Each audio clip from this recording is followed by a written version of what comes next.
பால் அவல் செய்ய அவல் லேஸ் அவல், நார்மல் அவல், கெட்டி அவல் எது கிடைக்குதோ எடுத்துக்கோங்க. நான் ஒரு பங்கு போட்டிருக்கேன். நல்லா கழுவி 3-4 தடவை கழுவிட்டு தண்ணி இல்லாமல் இல்லை 1 டீஸ்பூன் 2 டீஸ்பூன் இருக்கலாம், மூடி வச்சிடலாம். ஒரு 1/4 மணி நேரம் அப்படியே ரெஸ்ட்டில் இருக்கட்டும். அதுக்குள்ளே 1.5 மடங்கு பால் ஒரு பாத்திரத்தில் காய்ச்சிக்கலாம். 2 மடங்கு பிடிக்கும். அது அவளுக்கு தகுந்த மாதிரி இன்னொரு 1/2 மடங்கு சேர்க்கலாம், சேர்க்காமையும் போகலாம். இதை நல்லா கொதிக்க விடுறோம். பொங்கி வருது. அப்போ நம்ம இந்த அவலை 1/4 மணி நேரம் ஊறின அவலை கொட்டுறோம். மூடி வச்சிடலாம்.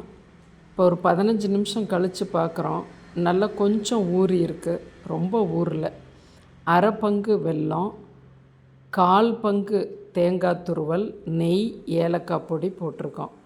இன்னொரு 1/2 பங்கு பால் இப்போ சேர்க்குறேன். நீங்கள் உங்களோட அந்த எப்படி சாஃப்ட் இருக்கோ அதுக்கு தகுந்த மாதிரி சேர்த்துக்குங்க.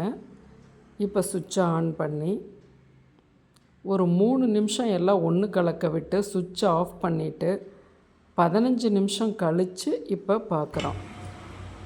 எல்லாம் வர வரன்னு இருக்குது. நீங்கள் எல்லாம் பார்த்துக்குங்க. அதாவது கொஞ்சம் தேங்காய் போடணுமா போட்டுக்கலாம், வெல்லம் போடணுமா போட்டுக்கலாம், கொஞ்சம் சாஃப்ட் கொடுக்கணுமா நல்லா கொதிக்க வச்ச பாலை கொஞ்சம் விட்டுக்கலாம், முந்திரி திராட்சை தாளித்து போடணுமா போட்டுக்கலாம். நான் பச்சை முந்திரி பழமாக போடுறேன். அப்படி சாப்பிடும்போது எனக்கு ரொம்ப அந்த புளிப்பு சுவை பிடிக்கும்னு.